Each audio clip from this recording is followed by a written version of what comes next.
REST API using Express. फर्स्टमा चाहिँ हामी npm गरौँ यसले चाहिँ npm install हो प्याकेज नेम आफ्नो प्याकेज नेम नोट राख्दिउँ भर्जन डिस्क्रिप्सनमा इट्स REST API भनेर राख्दिउँ ल डिस्क्रिप्सनमा खासै चाहिएन यो पनि चाहिएन किवर्ड पनि चाहिएन अदरवाइज पनि चाहिएन अब भनेपछि एक्सप्रेस गर्ने भनेपछि एक्सप्रेस त चाहियो भनेपछि npm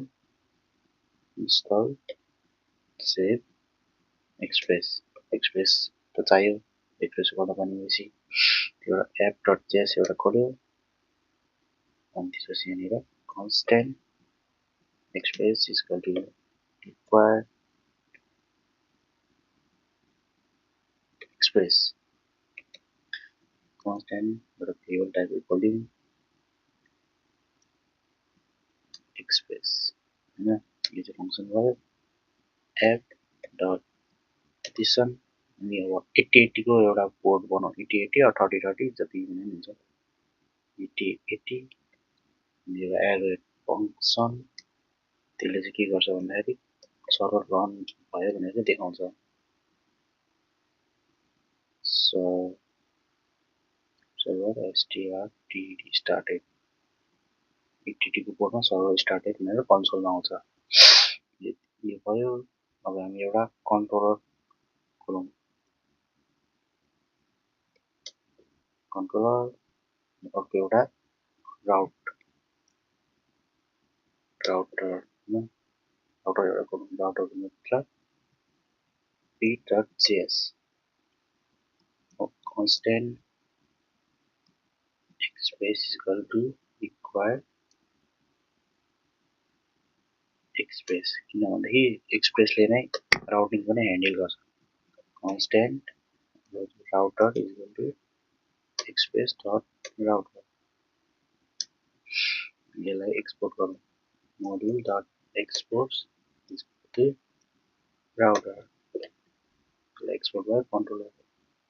कन्ट्रोलरमा गएर एउटा p.js भनेर खोल्यौँ होला module exports dot अब एउटा फंक्सन बनाऊ फंक्सनमा के गर्ने get API गर्ने त get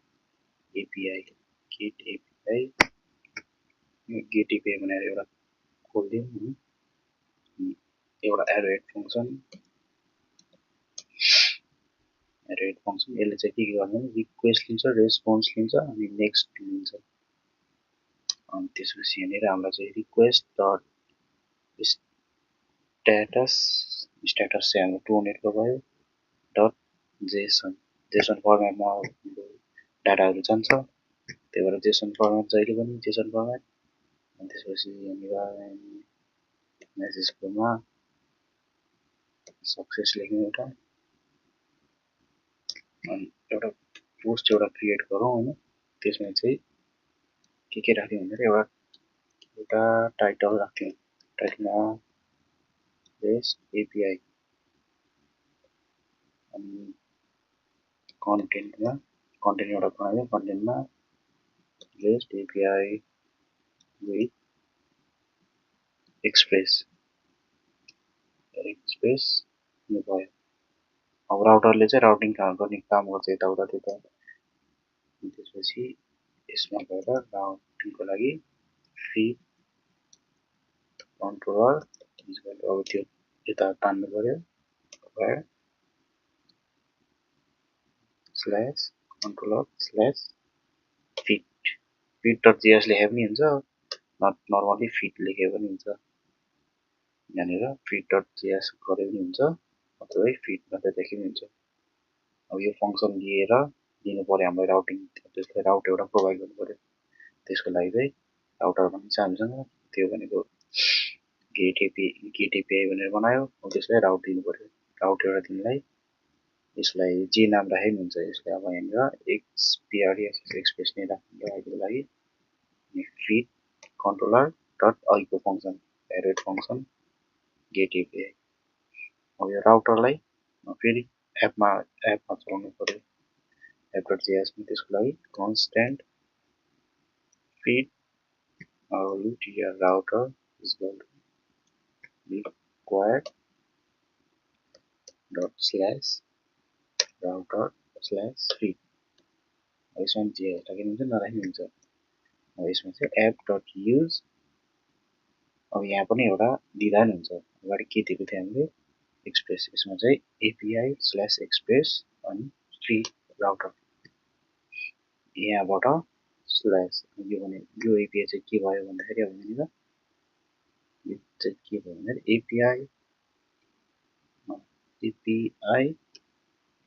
स्ल्यास एक्सप्रेस अब यहाँनिर यसलाई रन गर्दाखेरि के हुन्छ भन्दाखेरि node app.js server started server start भयो भनेपछि अब यहाँनिर हामीलाई लोकल होस्ट सर्च गर्नु पर्यो CL होस्ट 8080 पोर्ट हैन अनि /API/express ल हाम्रो पोस्टहरु सक्सेस भयो यही हो हाम्रो REST API युजिङ एक्सप्रेस यो चाहिँ गेट API भयो अब पोस्टको लागि अर्को भिडियो आउँछ